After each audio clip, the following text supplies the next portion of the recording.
Hi, sweet kindergarten friends.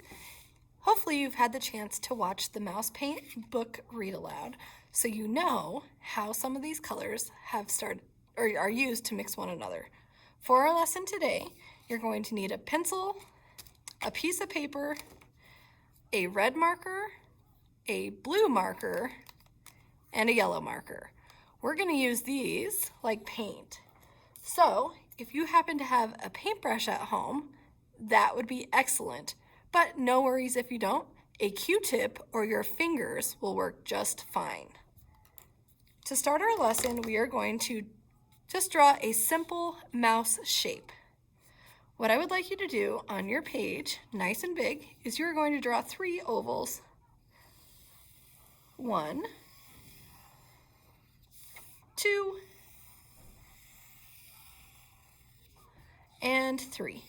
Notice that for this one I drew it slanted.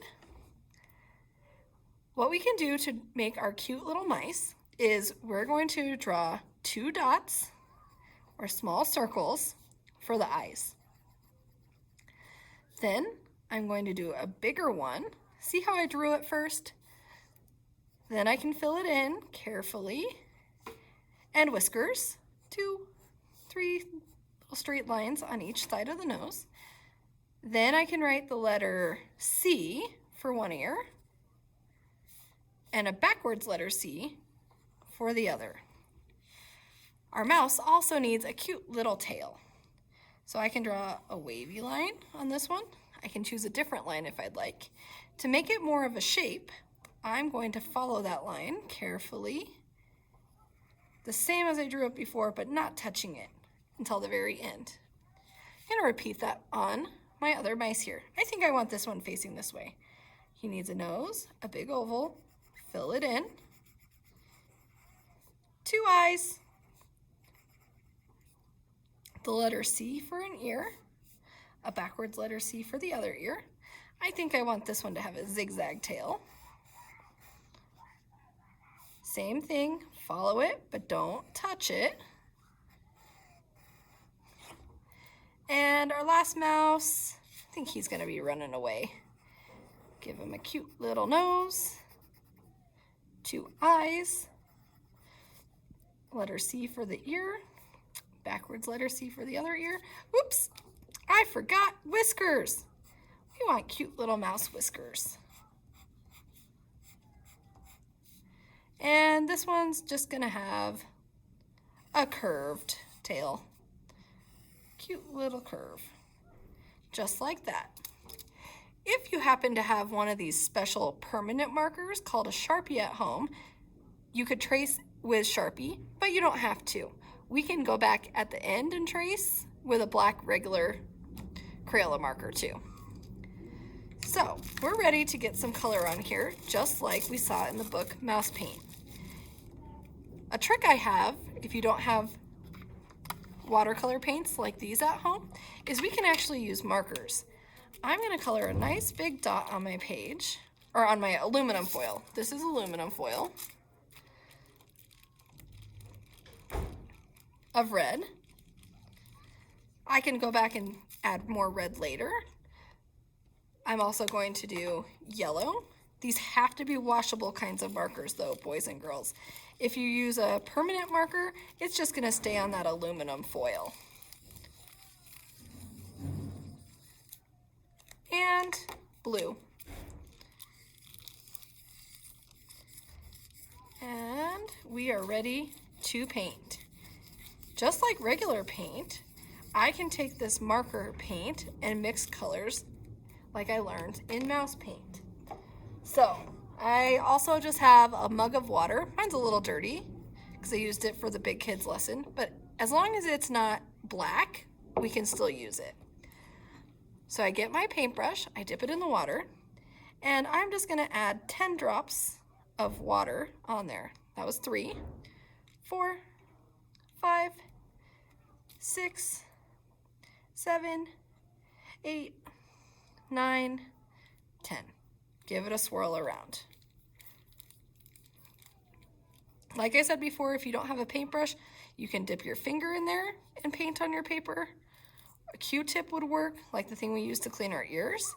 But I'm going to paint some red in some spots around my mice. Notice that Mrs. Fowler is not getting it on her mouse. We don't want the mice to be covered in paint.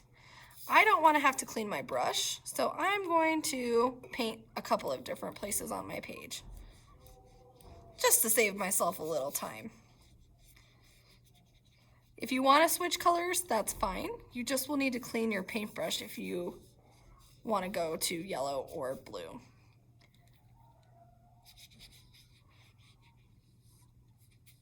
Okay, I'm ready for some yellow now. I am going to clean my brush. I do that by swirling it in the water.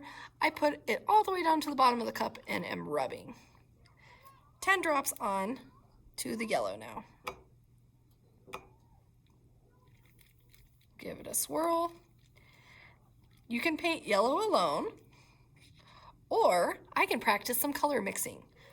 I'm curious. I wonder what happens when I mix yellow and some of the red I painted. Look at that. I was able to make orange, just like magic. Red plus yellow makes orange. Let's use some blue now.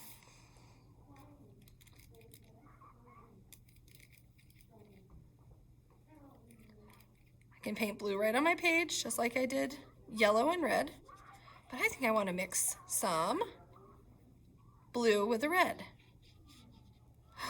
Oh my goodness, Mrs. Fowler just made purple down here. Red and blue makes purple. And here's a super secret artist trick or tip.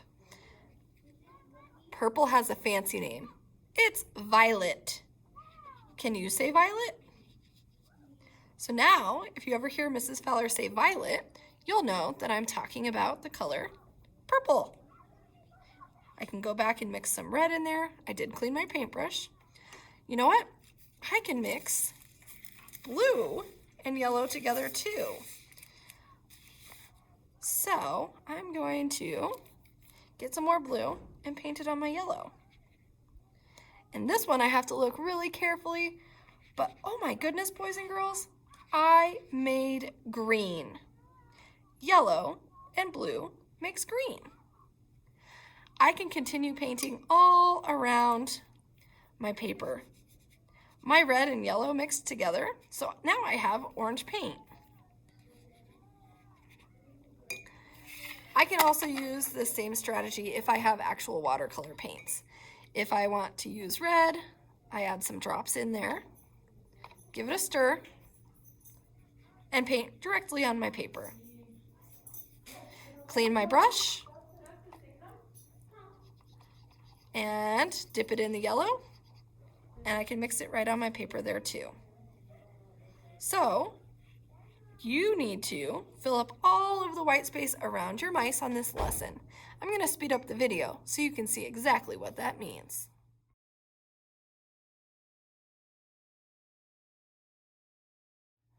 All right, kindergarten friends, here is my finished painting. I left my mice white. Now, if you accidentally get a little color on there, that's okay. And then I practice mixing all those colors around. All of the white space around the mice is painted. If you are someone who only has a black marker, if you want to wait till this completely dries and trace your lines of your mice, you can. That might look something like this. When I trace, I stay exactly on the lines that I drew before. I hope you have fun creating this mouse paint lesson. Remember, we want to challenge ourselves to only use the primary colors, the most important ones, red, blue, and yellow.